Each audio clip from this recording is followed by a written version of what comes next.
Oh, and welcome back to another uh, incredible podcast with some incredible indies. This is WhiskAYE podcast number 32, and we've got another Dram Team box, surprise, surprise, with the incredible indies Firkin Whiskey Co.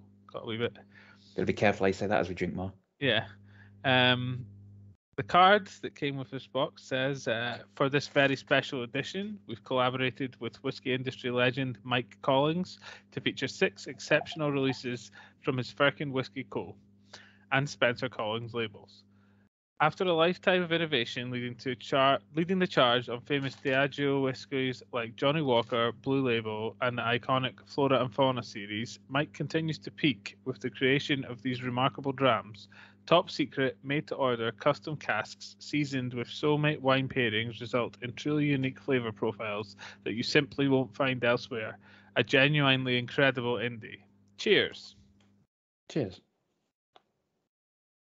So I'll go where there's going to be a slightly different structure today because we felt we were treading on each other's toes with our journeys and talks. So we're just going to change it up. You'll see how that goes when it goes. Yes. So up first, we have from the Firkin label, Firkin 10, which is a Ben Rinnes 2008 custom cask Madeira. The Firkin 10 marries the Speyside Scotch with the tangy and spicy richness of Portuguese Madeira wine. Sounds a little bit crazy, but Firkin's hand-built custom casks make it work, and how. For this expression, a combination of American first fill bourbon staves and custom charred New French Limousin oak are used, aka Firkin's unique double oak cask. The wood and Madeira mix creates a compelling flavour profile, rich, lively, and more than a little spicy. Now, another thing is that we don't get nosing notes and palate and finish notes for this. We just have the producer's tasting notes direct from the man himself, I believe. Mm-hmm. Mr. Collins. Because he tastes them as he goes. Lucky man. Yeah, so I suppose we do sniff ourselves. Yeah, why not? Let's see what we can pull from it. Yeah. It's quite, not sharp, but almost. I've just poured mine out. I've been letting mine breathe a bit. Bit oily, maybe? Oh, I get what you mean. Yeah. It's got like almost a citric hang to it. Yeah, tangy. Like grapefruit even. It's not very good. It wasn't like lemon. It's not lemon. It's not sharp, no. But but it does have that. It smells like you got a kind of like old leather smell in there. Yeah.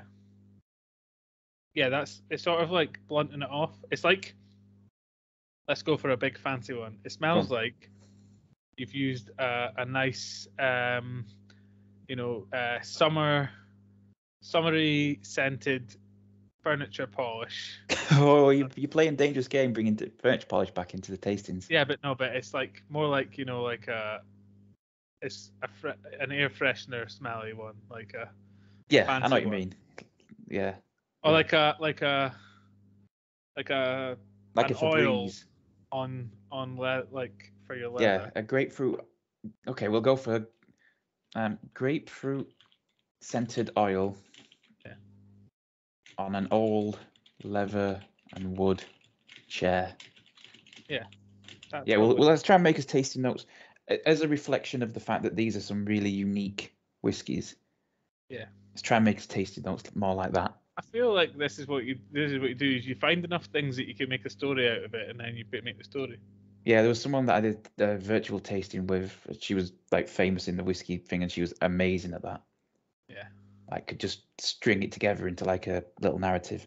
Yeah. Right, I'm going in for a taste. Do you want to read what the producer's tasting notes are while I do? Is that a way of doing it? Yeah, that's good. So the producer's tasting note says, there's a time when you need a dram, whether you've had a hell of a day or you want time for reflection. This is the solution. Bright, lively, with a pantry full of kitchen spice and creamy malt. This enlivens and intrigues you, and it hangs around to remind you that life is good. Yeah, I don't know, it's different. It's lively, I'll give you that.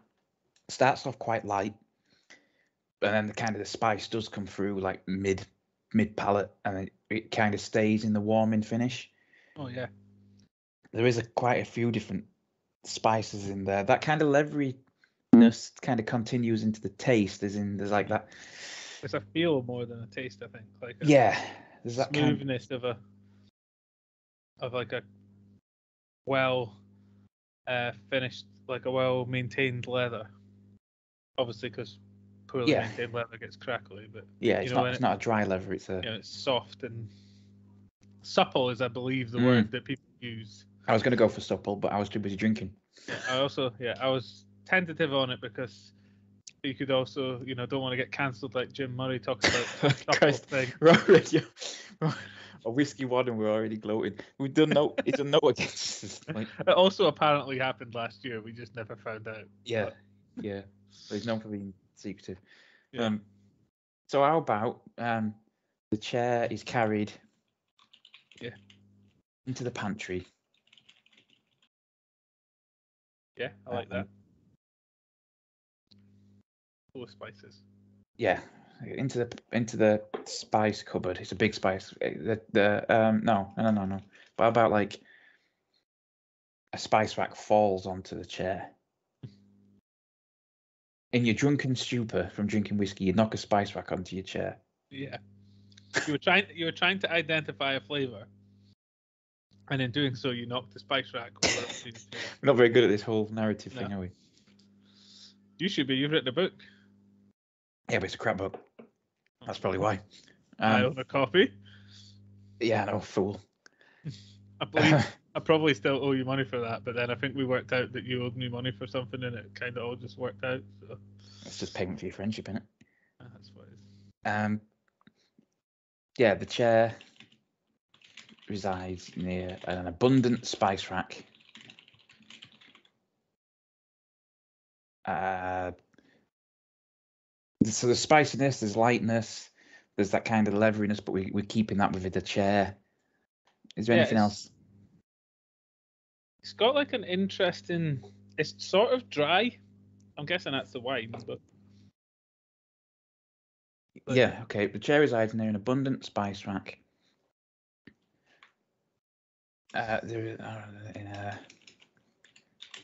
It's mulled wine.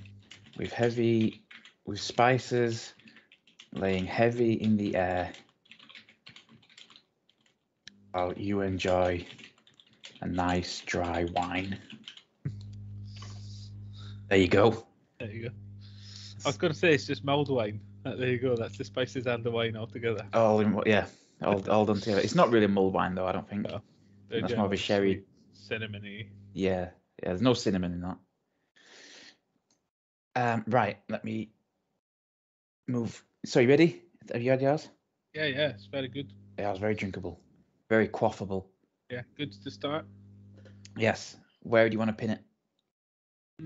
I would like to go. Obviously, we've discovered that these should be subject to change, but I'm happy to start on a 4 with that. I think I could start on a 4 with that. And that's just the Birkin 10, which I assume is like the standard bearer flagship base. Yeah, I imagine so. If it's like you say, it's a 10. 10 is usually. Obviously, some places it'll be an 8. Some places, like say. I don't know if you name it for that, or if you name it for like it's a 10th one they made, or. I feel like it's a Ben Rennes 2008, so. Yeah, but the next one's Firkin 49. Oh yeah, no, that also doesn't. Unless it's 49-year-old, but it's Tillabard in 2012. So unless he's got a time machine.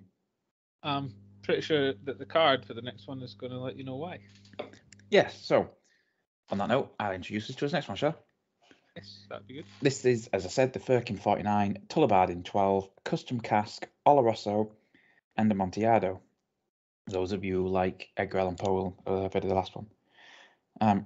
Firkin 49. About the cask of Amontillado. Is it Amontillado or Amontillado? I always thought double L's was a Y. So. Fair. But yeah, it was. You're not Sean Connery then? No. It was a picture. Oh, that's a very good reference. It was a picture of it's from a library, and they were like, "We need someone wanted someone to crawl into this hole in the library wall. Requirements: limber, lean, hasn't read the Cask of Amontillado." That was very good. Yeah. So, Firkin 49, we hear you ask, which we did. Well, both Tullibardine and Firkin's legendary founder, Mike Collins, were founded in 1949. The spirit started life in a first fill bourbon barrel, but then Firkin got their magical hands on it and transformed it with the use of two types of sherry casks, nutty Amontillado and a rich Oloroso, and their top secret custom casks, as with the Benrinners. The end result is a stunningly soft and nutty dram that is creamy and rich. A delight. So it's gone through 3 casks. Mm-hmm. I'd like to say, well, 4, yeah. I don't know if it's been wedded, so like half of it went to one and half it went to the other. And either back, way, it's in total 4 different casks. Yeah. I'd like to say that I feel like they're really pushing this top secret custom casks after telling us what those top secret custom casks are made of. Yeah, but I suppose it depends how many of each you put in. No, but yeah, I suppose the how much the it's like a secret mix of herbs and spices. Yeah. You know, by the way, that KFC, their corporate Twitter account only follows 5 people called Herb, and 7 people called Herb and the 5 Spice Girls or something like that. So it's just herbs and spices. That's pretty good. I quite like that. Have a sniff of this. This is super rich. Really deep and nutty and rich and smells like just you've mashed up a bunch of like raisins and sultanas. I think there's some nut in there as well, like maybe some walnut. Yeah. It smells delicious. Yeah, it does. So what are we calling this then? What's got nuts and raisins in? Christmas cake. Yeah. It's not far off Christmas cake kind of smells. It's a well done Christmas cake though. Yeah. What else? Because it has got kind of that like baking smell to it. It's probably some kind of chocolate bar that's got raisins and I think we'll go with a slightly overdone Christmas cake sits on the side. Because I think it's got that kind of like slightly burned smell. Yeah. It's like when you've overcooked it and you're like, do we really need to cover this in sherry and light it? Yeah. All right, go on then. Dive in and I'll tell you. Pudding, I know. But... They're all rubbish. Okay. Producer tasting notes. This is a cracker. It's kind of long but narrow and jam-packed with creamy butterscotch toffee, crisp malt and some fruit oak. It hangs around with a tad of cinnamon and sweet biscuit. A charmer. Do you get any of those? Definitely get your creaminess. It's a little bit butterscotchy. You know how butterscotch has that sort of... It's not really spicy, but it has that edge of it. It's a lot lighter than I expected. Yeah. It's very nice. Yeah. There's a slight nuttiness in the background still, I think. Definitely, yeah. And that biscuitiness, I guess, is actually pretty on point. Yeah.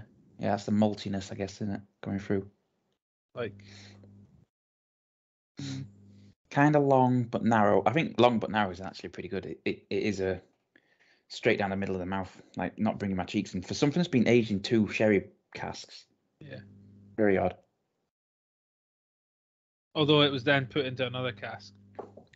And it's got influence from the bourbon cask. Yeah. We don't know how long it was in that. Yeah, I mean, it's got influences all of it, and it's got like bourbon narrowness and butterscotchiness. It's got like that sherry kind of nuttiness and depth. It's got the wine kind of dryness. It's lovely. It's very good. I also like that we were talking about Christmassy things, and it says it's a cracker. Oh, very good. Yeah. So a slightly overdone Christmas cake sits on the side. You're drinking a whiskey that's made with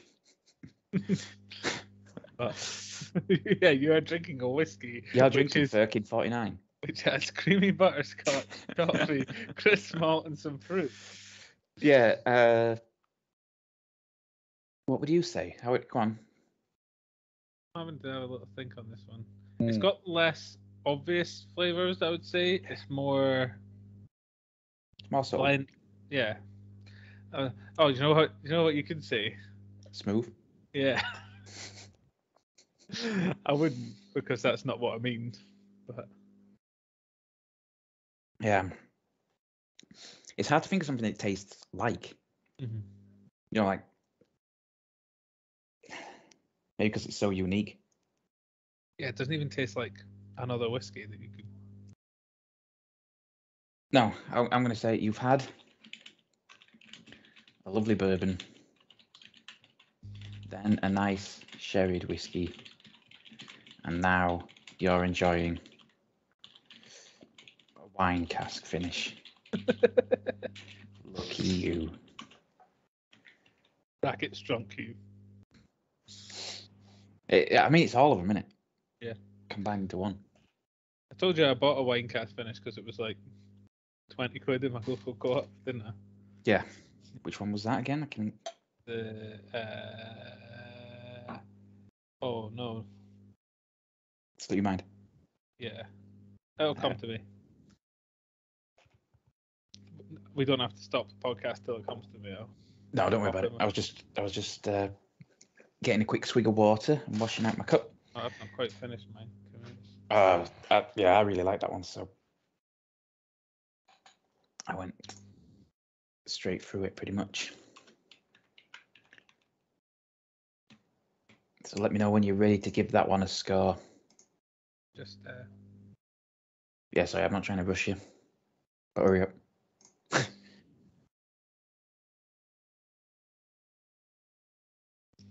I think I didn't enjoy that one as much. I don't think. I'm gonna give it a 3.5. I'm gonna give it a 4. I like that. The same, but different. Same, but different. Exactly. I think it was a Tam Navulin that I'm thinking about. Like a Tam Navulin. Yeah. All right. Are you ready for the third one? Just washing my glass out, but I can whilst I'm washing my glass, I can read. We're moving over to the Spencer Collings brand. Same guy, so I don't know that they are sold. How much if they're? I don't know what the massive differences are. We'll find out, I'm sure. Yep. But this is the Founder's Reserve 10-year-old cask strength. So this whopping cask strength release is a fusion of 3 top quality single malts from Speyside, the Northern Highlands, and Islay. All 10 years old and has the astonishing depth thanks to an impressive wood regime. The Speyside and Islay portions were initially matured in refill sherry butts before finishing life in a first fill Madeira barrique, and the Highland Spirit was matured solely in a second fill bourbon barrel. At cask strength, not a single ounce of flavour is lost. It sounds like the difference is that there's no custom cask. They don't use the custom cask, yeah. I mean... Well, it sounds like the Spencer Collings might be more like an independent blender. I think it's a bottler. Yeah. Takeovers that exist, combine them together kind of thing. I mean, it's got a nice colour to it, this one, hasn't it? It's dark. Yeah. But nice 10 years, or actually, it says here that the Speyside and Islay portions were initially matured in refill sherry butts and then into a Madeira barrique. So like they've spent their entire time in wine casks. So, you know, it's something else, isn't it? Dark, so yeah. Not getting much peat, which I was worried about with it having an Islay in there. Mm-hmm. On the nose. It's possible that it's more like a Carlisle or what's the other one? Bunnahabhain. Yeah. Yeah. It's a bit coastally. Yeah. I can get that. It's like a crisp sea breeze. I like that. But like on a cold morning. Oh, standing on a cliff on a crisp. Winter morning. I'm thinking like a February. You know when it gets really cold. Yeah. February morning, overlooking the sea. That is basically what I'm getting from it, though. There's a little bit of like, say, maybe apple. Yeah, you know when we were in Speyside and we sat up by that waterfall? Yeah. And got stared at by people. Yeah. Yeah, I feel like this would be us sat on a rock. Yeah. Just overlooking the sea. Yeah. You were just jealous. They definitely were. They were like, oh, look at these people doing whiskey tourism. Yeah, actually drinking whiskey. Here's us walking. Here's two people sat with like crystal glasses drinking. There's this whiskey. walking up the waterfall that is used to cool pipes for a distillery. Yeah, you were like 20 feet behind blooming Aberlour, weren't we? Yeah. Just like right there. It's just like free tasters. On a bench. Yeah. Not exactly. And yeah, drinking out of glasses, not straight from the bottle. It's not like we're sitting there like louting it up. We're like keeping the bottles, taking them home. We're not throwing them anywhere. We're not... High class louts. Yeah. Right, I'm going in. What should I be getting? The initial nose is a waft of toffee, honeycomb, and oak spice, they say, with a hint of peat. We got none of that. Then it says the taste is a medley of dried fruits and spice driven by the Madeira. It then melts into an exquisite richness, but finishes crisp and dry. It's very long and truly Moorish. That's gorgeous.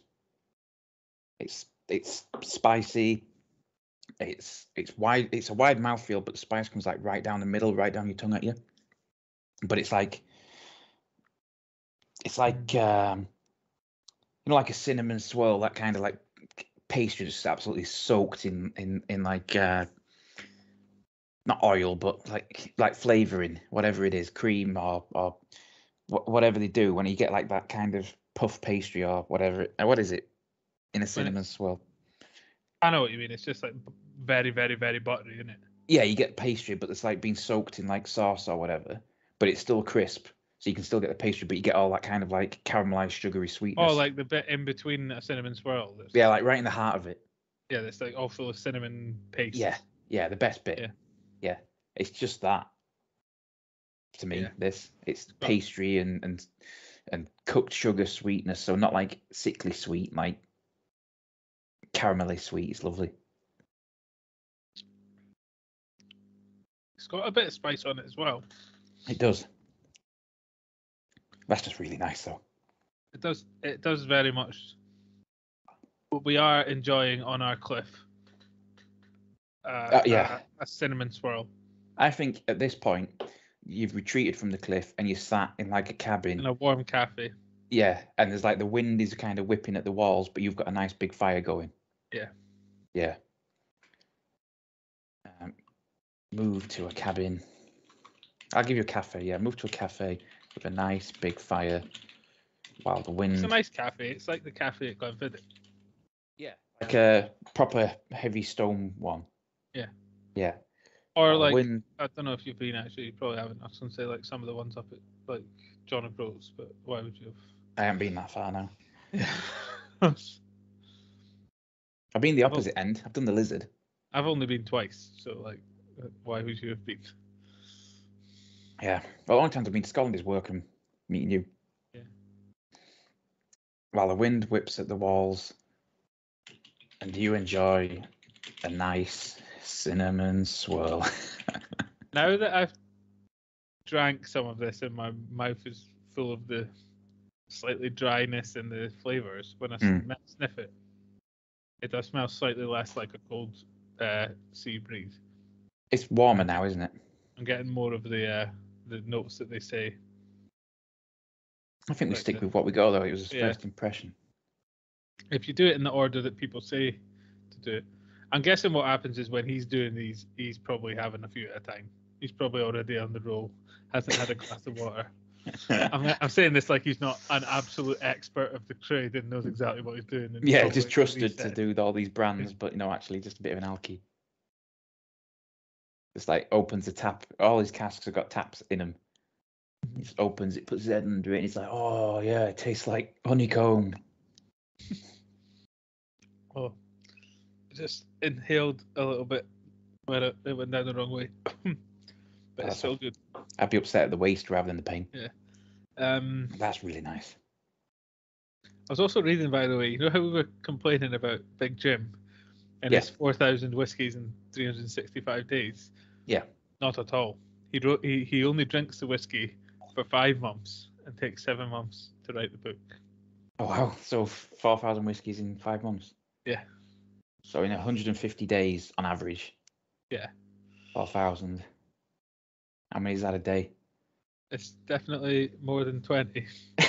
Yeah. Yeah. That's about where I am with my maths at the moment. That's for 3 whiskies. It's closer to 30, actually, I think. More than 30, next 30 would be 4,500.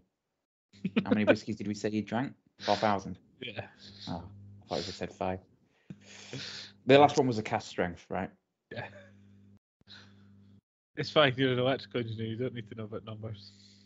I'm an engineering manager. I don't need to know any maths. Yeah. Right. Do you want to score this one? Yeah. Well, do you want to go first, and then? I think it's got to be 4.5, hasn't it? Mm-hmm. I think it just has to be. If the others are 4s, this has to be a 4.5. I mean, this would be a 4.5 anyway, to be honest. It's very good. It's strong.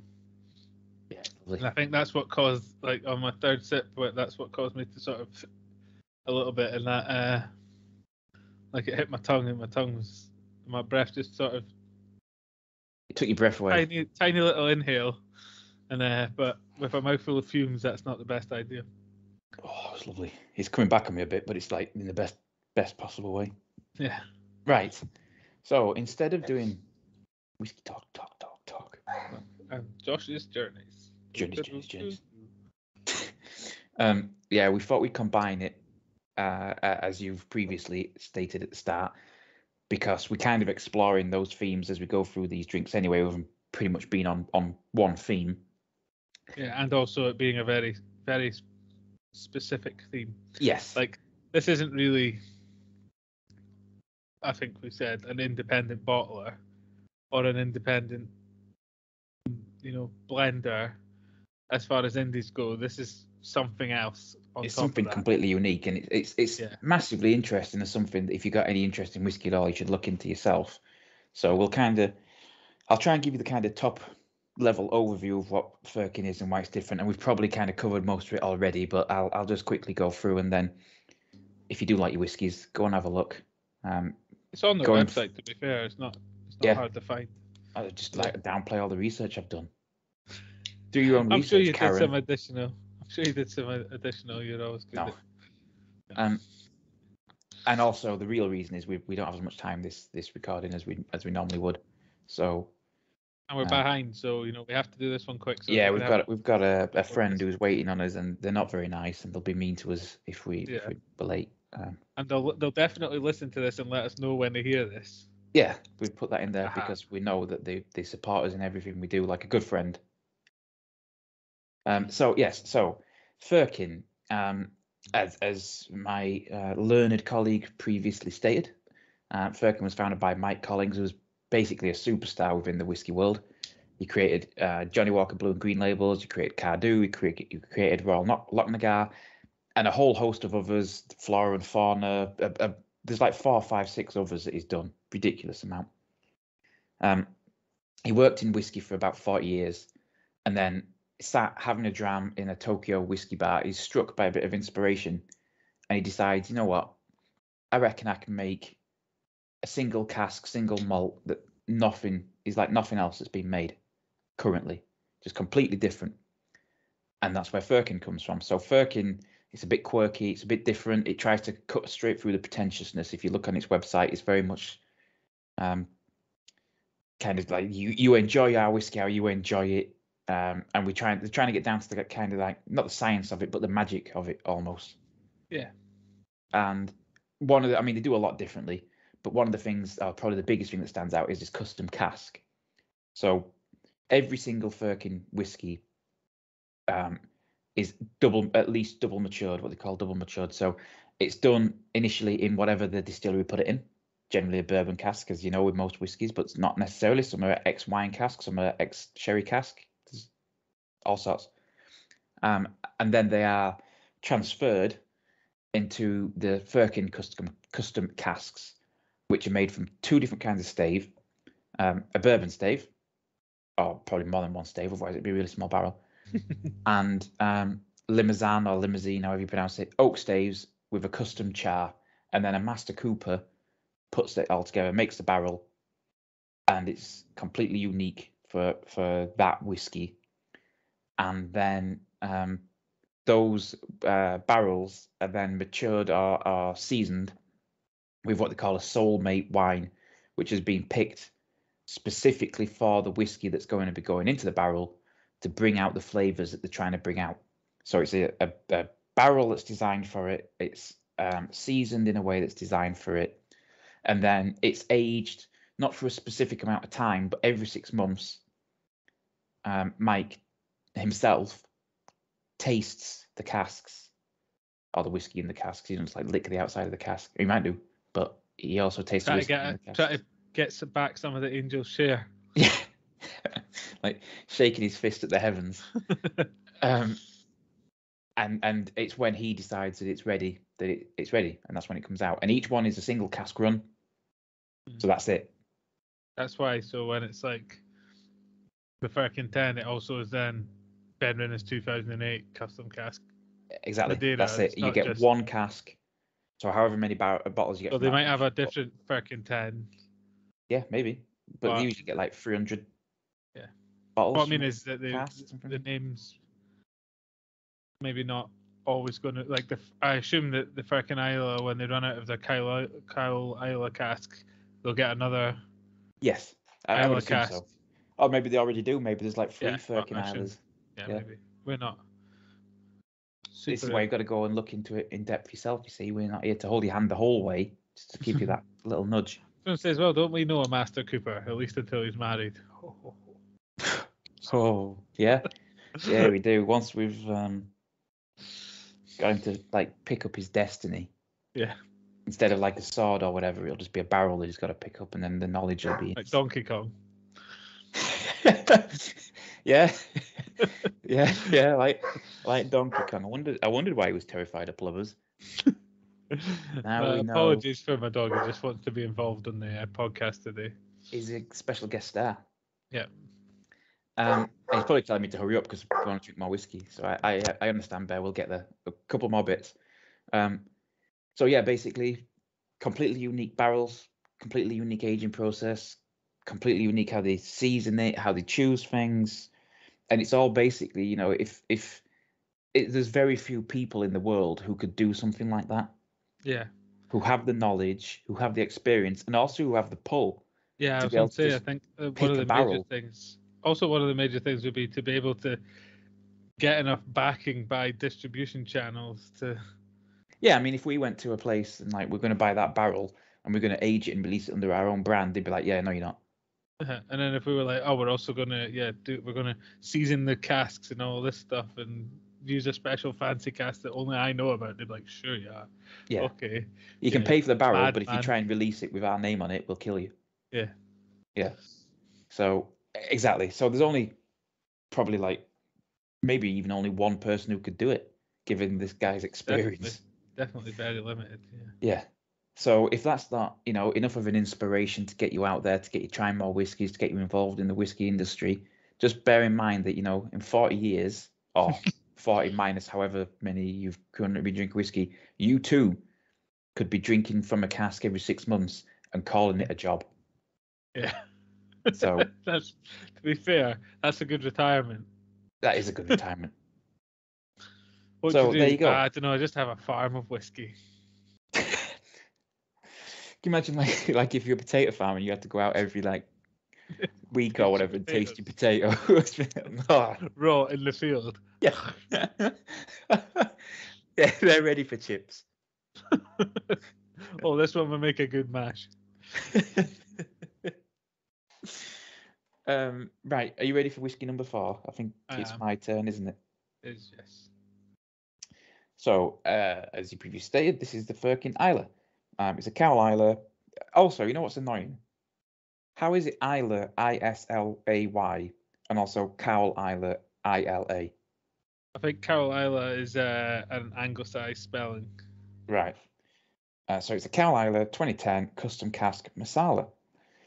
So the card reads, this bottling aims to combine the peaty smokiness of Carolina with the muscat grape sweetness of Masala, fusing them together in one of Firkin's double oak casks, mellowing and softening the peat. Marsala was chosen to season the custom cask here as it shares the depth of Carolina, being a complex wine with notes of stewed apricot, vanilla, and soft brown sugar. A true soulmate pairing, bellissima. And I did the hand gesture, although I don't know if that's Spanish or Italian.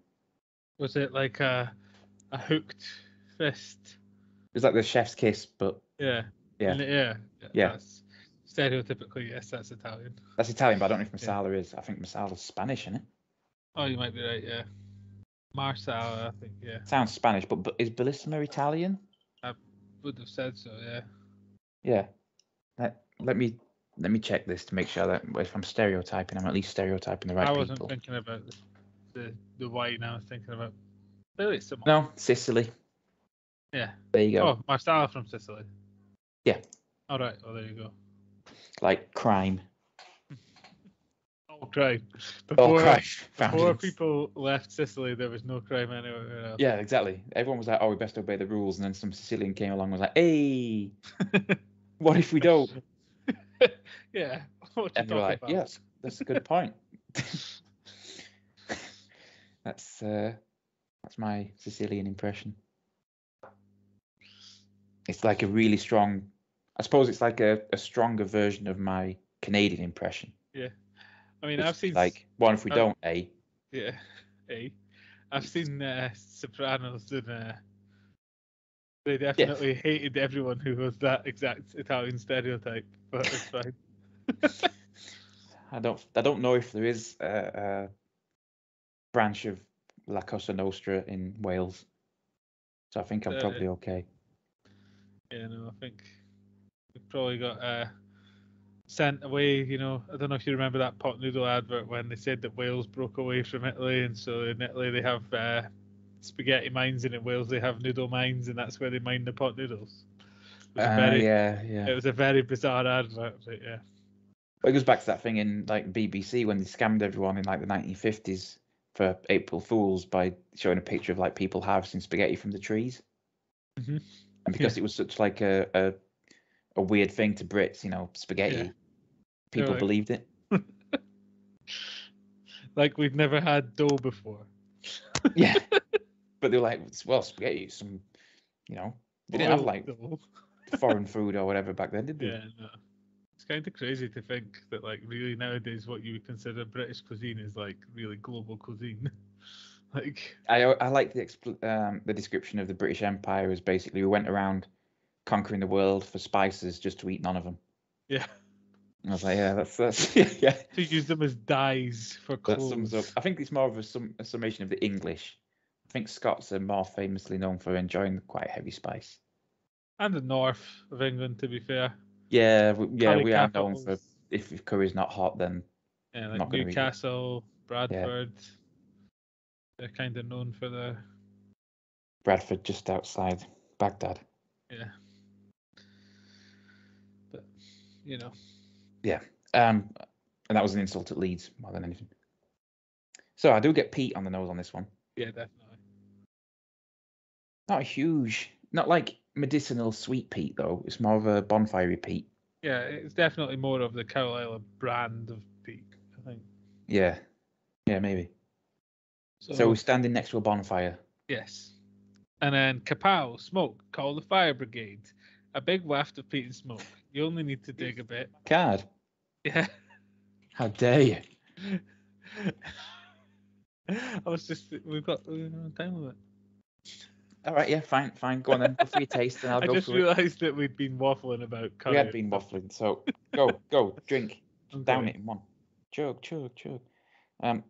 So the producer's taste notes you'll be surprised to hear. Read. Kapow, smoke, call the fire brigade. A big waft of peat and smoke.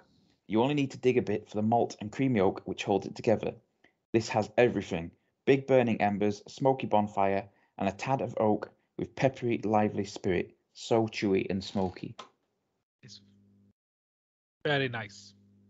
The smoke is there. Might be a bit much for you. It is. It's not overpowering. There's quite an earthiness to it.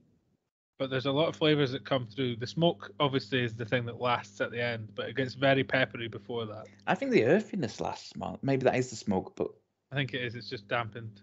Yeah, but the first half, 3/4 of it is not smoky.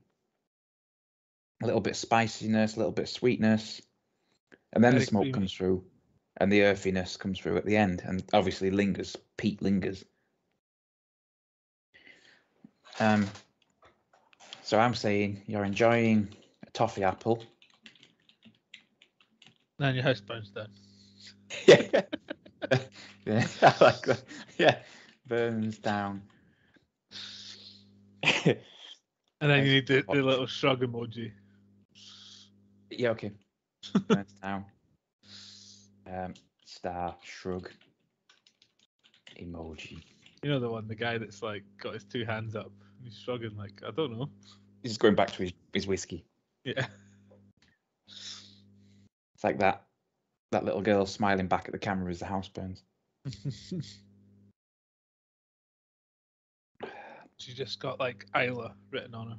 This just shows how like old we actually are because we're just describing memes that we've seen like over like no visual like representation, no nothing. Just it's like two granddads talking to each other. I've seen this meme, and it's like this little girl, and she's smiling. Like, oh, I've seen that one. My grandson sent it to me. It could also show how in touch with the youth we are, that we're so au fait with the memes that we know which one we're talking about. I like how you yeeted that idea into this conversation. Now let's get this bread and keep drinking.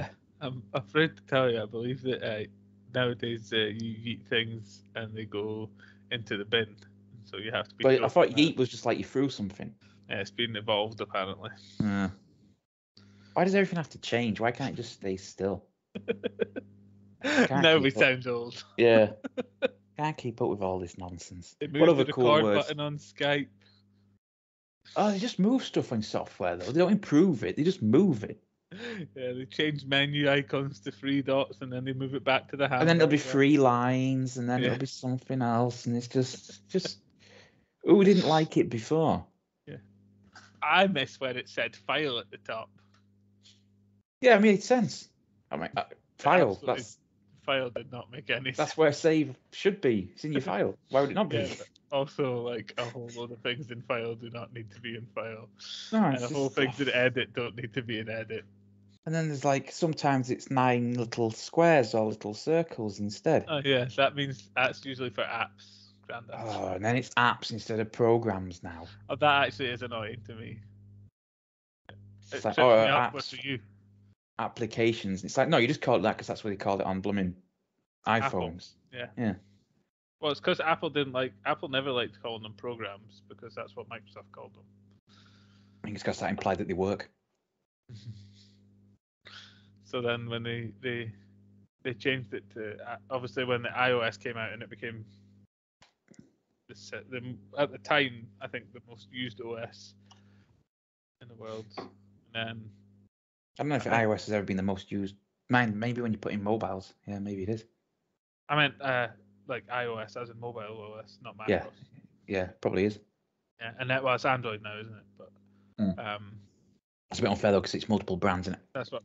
So Microsoft had the multiple brands of PCs, but then the iPhone came out, and I think that the initial wave of the iPhone being the touchscreen phone bumped it up, and then after that it got taken by. So it's the Firkin Rare. I could be wrong. Yeah. Anyway. Yeah. Just doing what you did. We're not. We need to score this. No. I know. Yeah. Do you want to give that one a score? I'll let you go first this time, since you bravely volunteered me last time. Just finishing it. I quite enjoyed that. I'd give that a 3.5. I'd give that a 3. Not as peaty as I feared. I think the smoke was a feature rather. Yeah. Point. It didn't dominate a lot of peaty stuff. Once the peat comes through, you don't taste anything else. That one, there was still other flavors. It was well balanced. I've obviously had to completely fill my glass with water there to wash it out because Peat does linger. ahead and have a second glass ready for after the peat. Yeah, peat does linger, doesn't it? When we do our off podcast tasting, which has a Lafrague in it, Lagavulin. Lagavulin in it, I think I might have a second glass just for that one. We're going straight into that after this. Dude, it's like it's got an 8:30 meeting. Just turn up and they're like, "How you doing?" Just shut up. Yeah. I think that was fair though. 3.5, 3.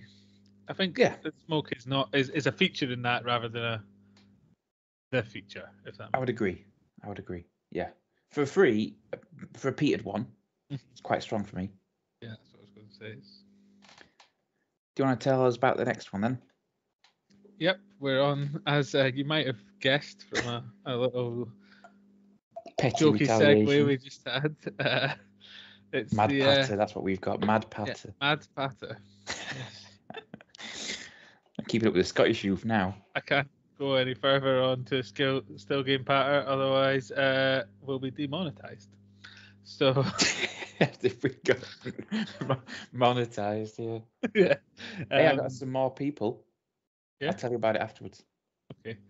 So we're on to the Firkin Rare, which is, almost getting us demonetized in itself. Ledig 2008 custom cask Marsala. I think I might have butchered that name, but what, the Firkin Rare Ledig 2008 custom cask Marsala? Yeah. There you go. It was just Ledig. I feel that's like an Englishman's job, isn't it? Is to interpret what a Scot says. Yeah. Yeah. It was more. And tell you what you really need. How to pronounce Ledig. Yeah. It's like I know this is what you think you want, Mr. Scots person, but what you really want, is like more transport in London. Yeah. And you want to pay more tax to be able to afford the NHS that you vote for. Okay. Yeah. Yeah. But you also want to pay some tax. We're getting distracted again. Focus, man. Focus. I thought so. So it's like Lechig, I think is how you pronounce this. Lechig. Yeah. Hmm. Anyway, that's why I was meaning. I think I butchered it because it's. Yeah, we have to get better as Gaelic, didn't we? Yeah. So once again with this Lechig, we find Firkin working on the Marsala wine and custom cask charm to remarkable effect to tame a feisty peat monster.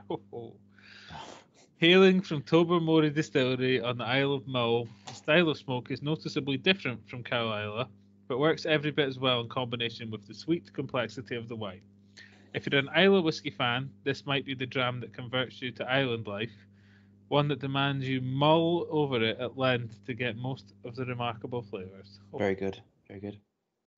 So, yes, peaty, but it's different. It's medicinal peat. Closer to medicinal, I think, yeah. It's not medicinal yet, but it's a sweeter peat, isn't it? Yeah. It's less smoky, basically. Yeah, it's less bonfire and more like TCP. Yeah. No, it's not full medicinal peat, but it's on that edge. It's off the smoke pile and into the... on the nose, that is. We're about to go in for the taste, so if you want to fire it away, I'll read. Well, do you want to... So it's off the smoke pile and into the what? Out of the fire and into the slightly different fire. And into the sweet smoke pile. Yeah. Into the cured meats pile. Yeah. It's that kind of smokiness, isn't it? Well, yeah. But like... All right, I'm going to dive in. What should I be getting? Chunky peat and bonfire smoke. It just reeks of it and works a treat. Like walking past a fire pit, but then you taste the sweet malt and dry spiced oak lingering in the background. It's a big mouthful and the smoke and oak linger on. I think that's very cured meaty. It's quite a sweet smoke, but there's a bit of like salty savouriness underpinning it. There's a little bit of spice, but I don't know if that's just the strength of the alcohol because they're all like 49% these, aren't they? So it is a big mouthful. And there is a woodiness that kind of lingers at the end. It's quite dry again. much less peaty than the last one. Much less peaty, but also more dominated by the peat. But what I mean is, I feel like the peat flavour in that is less of a smoke, and to an extent that it becomes a flavour rather than smoke, which isn't really a flavour. I mean, That's what I'm trying to get with cured meats. It's got that kind of peat sweetness rather than smokiness. I wonder if what's happened is we've actually developed a palate, and then when we go back to things that we thought had medicinal peat flavours, we're like, oh, that tastes like bacon. Well, we're on like, oh no, we've ruined ourselves. We're on to line on our online spreadsheet of line 397. Now, bearing in mind there's titles in there, but we also haven't recorded a lot of stuff that we drank at whiskey festivals, or anything that we drank at whiskey festivals. Yeah. When we get to line 500, we'll do a revisit. We'll go back through all of them. We'll do like you get those people who do like gaming marathons for 12, 16 hours. Yeah, we'll just do every single whiskey over. We'll do that, 500 whiskies. Well, we worked it out, right? On average, that would mean it'd take us about a month and a half by Jim Murray standards.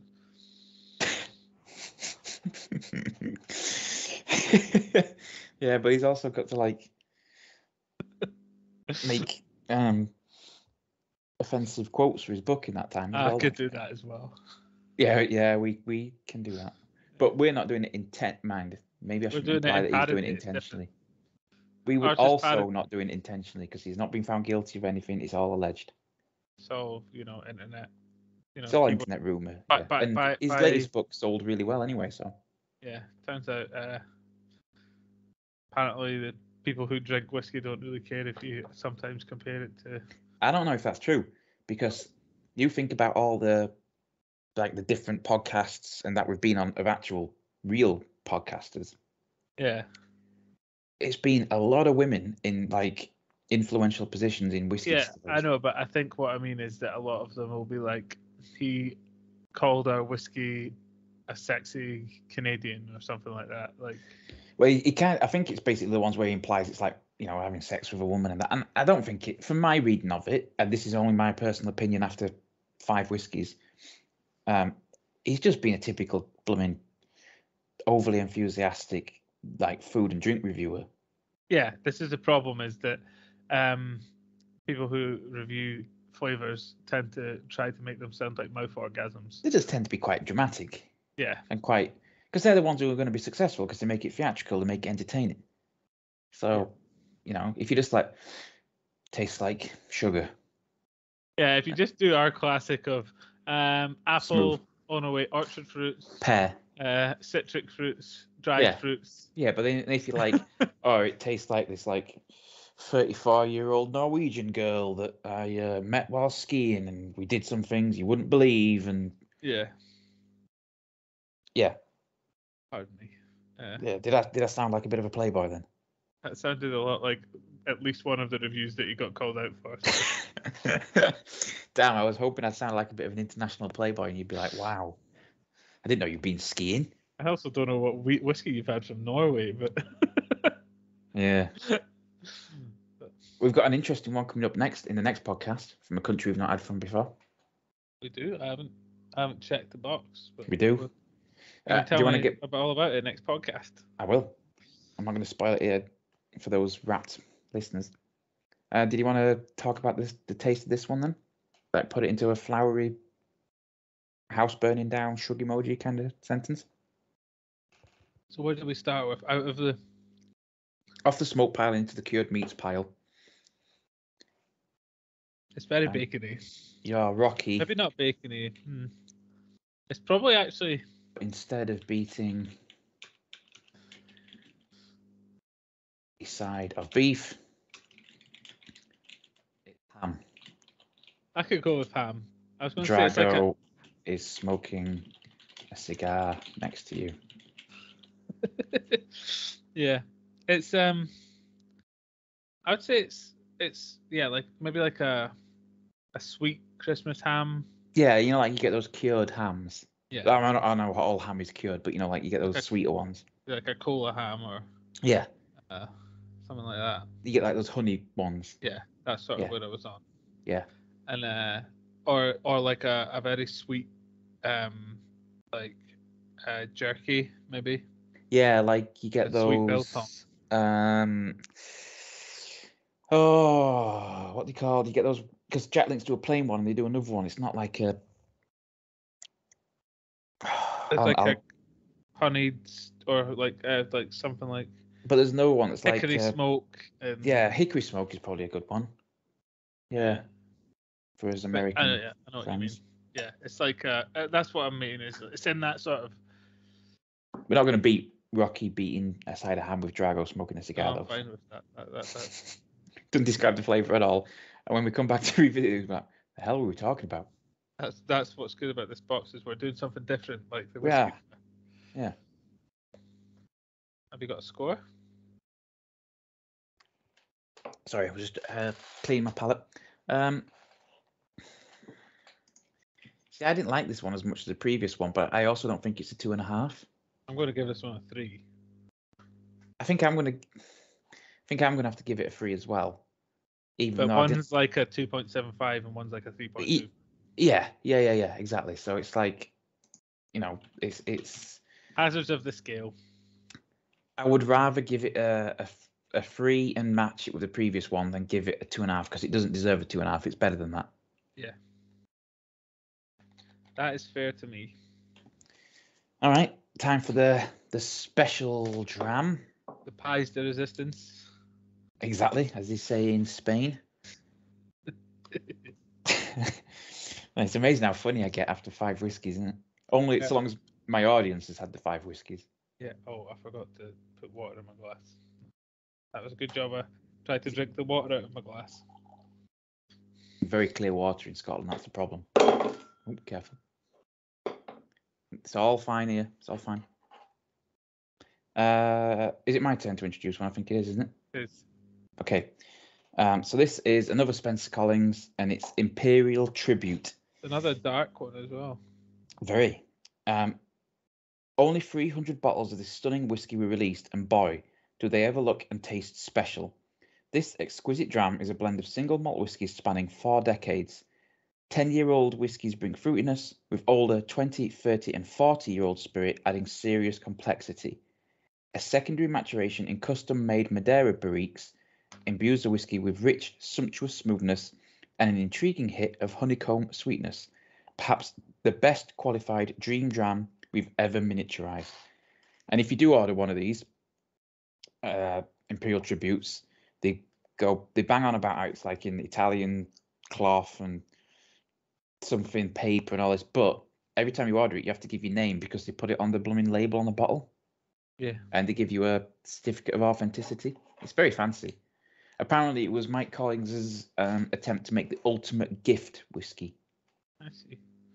We actually also, I'm not going to tell everyone the code, but just to plug the Dram Team a bit, they got a code for, I think it's quite sizable. I think it might be 10%. Yeah, 10% off any order of this from a certain retailer, and so I believe you can probably still pick up some of the dregs of this box.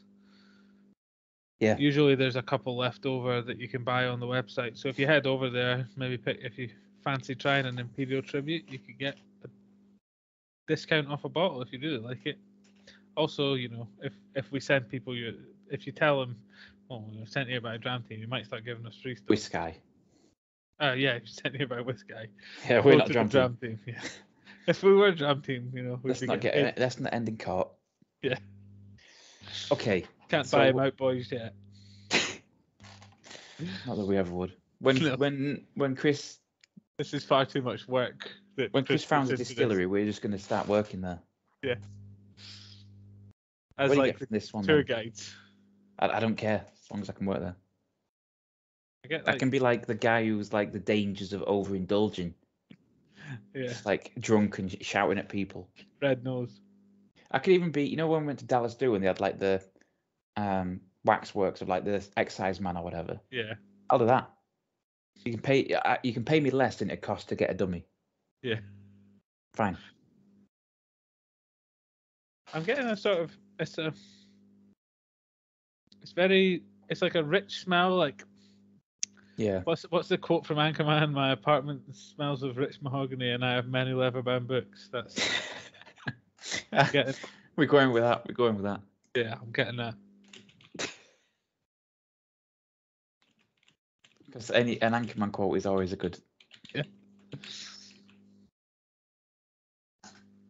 And then in the next line, Brick killed a guy. Just Anchorman, man. Do you want to dive in and I'll tell you what it says? Okay. But you're right, it is rich and leathery and mahogany and all that lot of stuff. Richly wooded, dark Madeira spice which melts into a sumptuous middle, finishes with a hint of peat smoke, honeycombed creamy vanilla and sweet oak. An exquisite blend of richness, subtle spice and elegant complexity, wonderfully balanced and an amazing depth of flavour. I agree. You can't just say that. Wax lyrical. I agree with the wonderfully balanced and amazing depth of flavour. It smells rich and it tastes rich. There's a definite creamy honeycomb in there as well. Like there's no, I can't really taste the peat after the last two. I'm not going to lie. There's a little bit. You know what this is like? It's like a whistle-stop tour of Scotch. There's a little bit of peat. There's some sherryness in there. There's a lightness of like the lowlands. It's like every little bit in one glass. It has a really long honeycomb flavour. Like the finish is just that. It's lovely, isn't it? You know, like you know how honeycomb tastes slightly different to honey, and it's like cooked honey, basically. Yeah. It has that like slightly, maybe that's the peatiness, the slightly burnt edge to the honey that just carries for like minutes, basically. Like I'm still tasting it from a sip that I had just before I started talking.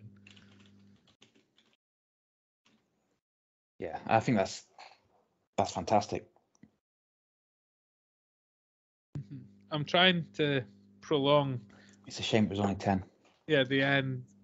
I've got a little sip left. That's lovely. Yeah, and I'm trying to prolong the finish is now starting to die off, so I didn't want to waste I'm very waste sad. any of my finish before going in for this last mouthful. It's just like if you were going to look up the definition of rich as in a flavour, it'd be that. It's just, yeah, it's creamy and it's smooth and it's got, like you say, that honeycombness, but it's got a bit of like the salted carameliness in there. I got a bit of saltiness, a bit of sweetness. It's lovely. Yeah, it does have. There's in there. There's like almost a bourbon cask flavor, like floating through it. It's never uniquely that, but like there's elements. I'm sticking with my whistle stop tour of Scotch. Yeah, I think it gives you a little bit of everything. The peat is almost undetectable, but it's there. There is a little hint of it, yeah. But you get everything. That's lovely. I think there's only one score I can give that. You're giving it the full bang?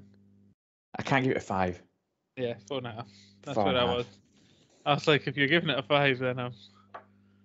Yeah, I can't. Just because I don't think I can ever give any whiskey a 5, but that's probably one of the closest. It's high anyway, yeah. Yeah, like if we had a 4.75, that'd be it. It's like a 4.5 asterisk. 4.5 plus. Yeah. And that's One it. Day, that's our 6. One day we will find a 5. But I think I already have, but I think that's just because of like. Is it a boomer? Yeah. It's because of nostalgia and what it means to me as a whiskey, rather than. I mean, it tastes lovely, but it's carried to a 5 by the fact that it was my first. Yeah. Proper whiskey. That was our 6. We hope you enjoyed a slightly different layout this time. We still managed to drag it out over an hour because we like to waffle. Yeah, I think we got into all sorts, and we didn't even mention, parliamentary parties or anything. So no, although I think we got close, but not quite. And yeah, tune in for more. We've got the next one coming up, which is December one, which I'm sure you can probably guess what it'll be. Yeah. If you've been listening for a while. And We've definitely done 2 boxes with that theme before, so probably going to be uploaded sometime around June. yeah, which is So- ideal for the theme. Yeah, if you're feeling a bit nostalgic for whatever the theme might be, you never know. There you go. Dashing through the snow. Exactly. A slight I'm hint there. just helping people, you know. That's very good. Yeah. So thank you as always for listening, and we will see you next time. Yep. Goodbye. Bye.